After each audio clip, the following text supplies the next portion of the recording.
Hi hello' নমস্কাৰ welcome to এনিক্ৰেট। ঐ বান্দৰ, তই হাই হেল্ল' নমস্কাৰ কৰি থাকবি না কিতাপ পঢ়বি অলপ চলপ? মাই তই কিয়নো ইনকে থাকে মোৰ লগত? মই নপৰে নকৰিম কি পঢ়বাৰ কাৰণে আনছো কিতাপ লিখবাৰ কাৰণে আনছো বহি। হৈছে না তহঁতৰ কি যে হ'ব? চালা মাকো কম নহয় পুতেকো কম নহয়। ছোৱালী তোৰ 18 বছৰ হ'ব দি তোক ড্ৰেইন চাফা কৰিব পঠাম।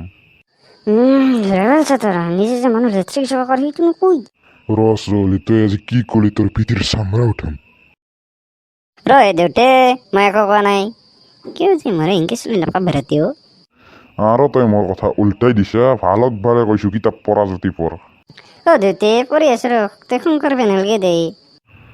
ছোৱালী আজি মই তোক প্ৰশ্ন দিম। মই লেট্ৰিন চাফা কৰিলে অলপ চলপ জানোতো। ছোৱালী মই কৈছো না সুধিম বুলি কৈছো সুধিমেই। নালগে নেকি দেউতে? বিশ্বৰ কোনখন দেশত মহ পোৱা নাযায়? নাজনো দেউতে। ফ্ৰান্সো তোৰ উত্তৰ দে। ইটো গেল এটা নতুন কৰি সুধিম। বিশ্বৰ কোনখন নদীৰ পানী গৰম? এতিয়া কিবা প্ৰশ্ন হ'ল নেকি দেউতে? যোনটো নদীৰ পানীত ৰ'দ পৰে সেইটো নদীৰ পানীয়ে গৰম হ'ব। মূৰ্খ, সিটোতো ময়ো জানো। চব সময়তেতো ৰ'দ দি নাথকে। ইয়াৰ সঠিক উত্তৰ হৈছে নীল নদী। হ'ব দে আৰু তোক ভগৱানে ড্ৰেইন চাফা কৰিবৰ কাৰণে পঠাইছে। ড্ৰেইন চাফা নকৰোঁ, মই লেট্ৰিন চাফা কৰিম। মই আপোনাৰ ৰাস্তাত চলিম। দে হ'ব দে 18 বছৰ হ'ব দি দুয়ো একেলগে যাম।